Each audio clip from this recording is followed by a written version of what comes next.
এর বিষয় ছাত্রছাত্রীদের নিয়ে মাধ্যমিক উচ্চ মাধ্যমিক পরীক্ষা চলে গেল। এখন কোন বিষয় নিয়ে পড়া হবে, শুধু তাই নয়, সাফল্যটা কিভাবে আসবে সেসব সম্বন্ধে এখানে আলোচনা করা হবে। ভিডিও খুব সংক্ষিপ্ত আকারে দেওয়া হবে, অর্থাৎ পুরোটুকু সবটাই শোনার চেষ্টা করবেন। যে সমস্ত ছাত্রছাত্রীদের পড়া একদম মনোযোগ নেই, পড়তে চায় না, শুধু তাই নয়, আচরণগত সমস্যা রয়েছে, বাড়ির লোকেরা পেরে উঠছেন না তার এই আচরণগত সমস্যার জন্য, বন্ধু বান্ধবের আধিক্য, ভাষার মাধুর্য নেই, পড়াশোনায় মন নেই, বিভিন্ন গেমিং এর সঙ্গে যুক্ত। একটা আপনারা জানেন যে আমি চ্যানেলে যে কটা জিনিস দিই, যেগুলো টোটকা বলে থাকি, সেগুলো প্রচন্ড প্রভাবশালী। এই মানসিকতা নিয়ে কাজ করে থাকুন, আর আমাকে পরে জানাবেন কতটা উপকার পেলেন আপনারা। আমি আমার এই বইটা থেকে আপনাদের তথ্য দিচ্ছি,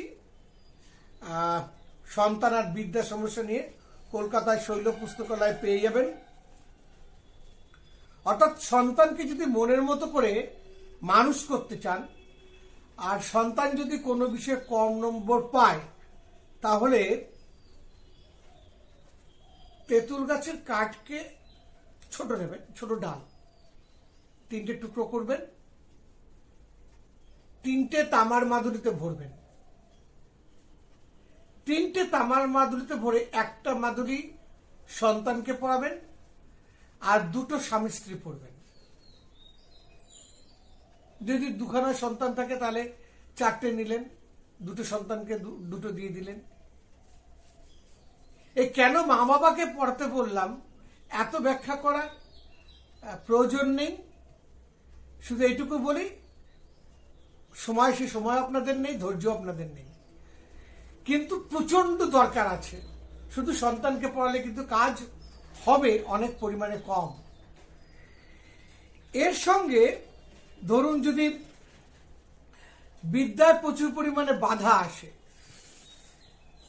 বল এবং বুদ্ধি, শক্তি এবং বুদ্ধি যদি কম থাকে, দুর্বল হয়, এখনকার ছেলেমেয়েরা অনেকেরই খুবই দুর্বল,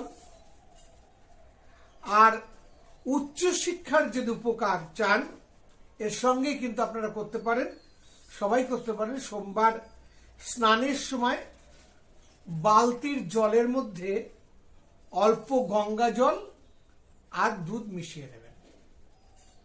বালতির জলের মধ্যে সোমবার দিন কিন্তু, যে স্নানের যে বালতির জন্য যে বালতিতে জল ভরেছে তার মধ্যে সামান্য গঙ্গা জল আর দুধ মিশিয়ে দিয়ে স্নান করাবেন, অভূতপূর্ব ফল পাবেন।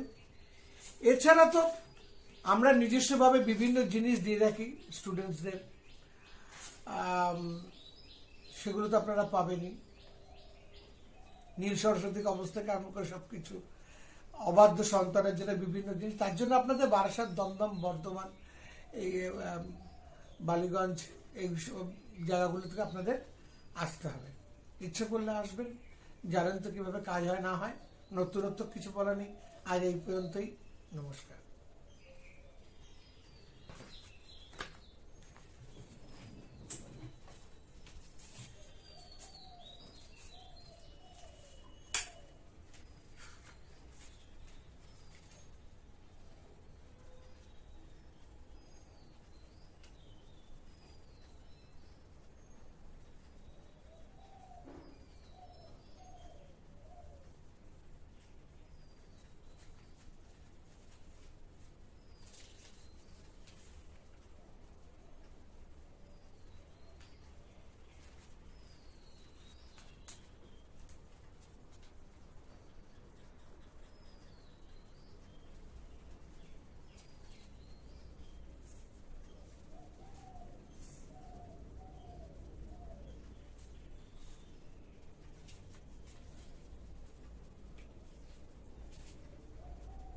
কিছু বলবা?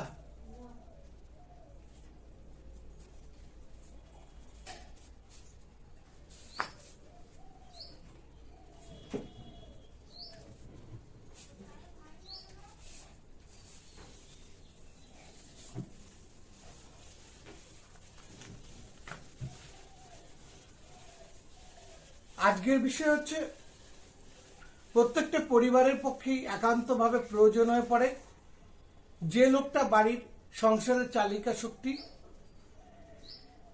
তার ভালো থাকাটা খুব দরকার থাকে। অর্থাৎ প্রত্যেকটা স্ত্রী চায় তার স্বামী সুন্দরভাবে সুস্থ শরীরে যেন জীবন অতিবাহিত করতে পারে, তার জন্য সর্বক্ষেত্রে মঙ্গল হয় এবং কোনো বিপদ আপদ সারা জীবনে না আসে। এখন এই বিষয়ে বলতে গিয়ে আমি আমার এই বইটাতেই সাহায্য নিয়েছি। এটাও কলকাতাতে পেয়ে যাবেন। বইটার দাম একটু বেশি, অনেকে গ্রহণ করে থাকেন, এগুলো থেকে প্র্যাকটিসও করে থাকেন। বাড়িতে বসেও পাবেন, অর্ডার দিলে, সেটা আলাদা জিনিস। আমি বলছিলাম এটাই যে যদি মনে করেন স্বামীর মঙ্গল কামনার জন্য যদি স্বামীর কোনো প্রকার ক্ষতির সম্ভাবনা দেখা দেয়, সেই ক্ষতি নিরসনের জন্য, তার দৈহিক সুস্থতা, মানসিক সুস্থতা, দীর্ঘ আয়ু লাভের জন্য, শুধু তাই না, এর দ্বারা স্ত্রীরা স্বামী সুখও প্রচুর পরিমাণে পান, এ বিষয়ে রয়েছে। আর যারা ওই মদ্যপ টদ্যপ আছেন এবং অসামাজিক হয়ে উঠেছেন স্বামীরা, তাদের ক্ষেত্রেও কিন্তু প্রচন্ড পরিমাণে কাজ হয়। আমরা কিন্তু এক্ষেত্রে গণেশের পুজো করব, গণেশের অভিষেক করাবো। অভিষেক মানে স্নান করানো। একটা পাথর বা অন্য কোনো যদি ধাতব মূর্তি হয় গণেশের, তাহলে তো অসুবিধাই নেই। যদি না থাকে তাহলে কি করবেন, একটা ছোট্ট তামার পাত্র নেবেন, লাল চন্দন দিয়ে গং বা গাং যা ইচ্ছে লিখে নেবেন, লিখে নিলেন ওখানে। তারপরে আপনি এই কাজটা করবেন। কি করবেন, একটা পাত্রে বা ঘটিতে গঙ্গা জল নেবেন। যদি গঙ্গা জল না থাকে কোনো ব্যাপার নেই, শুদ্ধ কলের জলও নিতে পারেন। তার মধ্যে মেটে সিঁদুর নিলেন, আর নেবে লাল সিঁদুর, অল্প একটু মেটে সিঁদুর, অল্প একটু লাল সিঁদুর, সামান্য গাওয়া ঘি ভালো করে মিশিয়ে নিন। মিশিয়ে কিসের সঙ্গে মিশিয়ে নিলেন, গঙ্গা জল বা কলের জল। তারপর ওটাকে দিয়ে গং গণপতে নমঃ, গং গণপতে নমঃ 10 বার করে গণেশকে, ওই যেখানে গং লিখে নিয়েছিলেন তার উপরে জলটাকে ঢালুন। মনে করবেন আপনি গণেশকে স্নান করাচ্ছেন।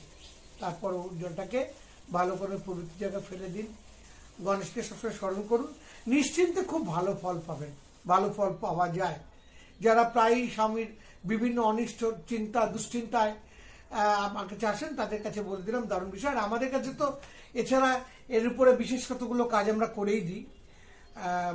যারা মনে করবেন যে প্রচন্ড পরিমাণে হয়ে যাচ্ছে, নিজের পরে বিশ্বাস পাচ্ছি না, কাজ হবে কি না, অ্যাস্ট্রোলজির কাছে যাবই, এই মানসিকতা নিয়ে থাকেন, তারা আসতে পারেন আমার দমদম বারাসাতের বালিগঞ্জের বর্ধমানের চেম্বারে, ফোন করে নেবেন। আজ এই পর্যন্তই। সবার ভালো থাকা চাই। নমস্কার।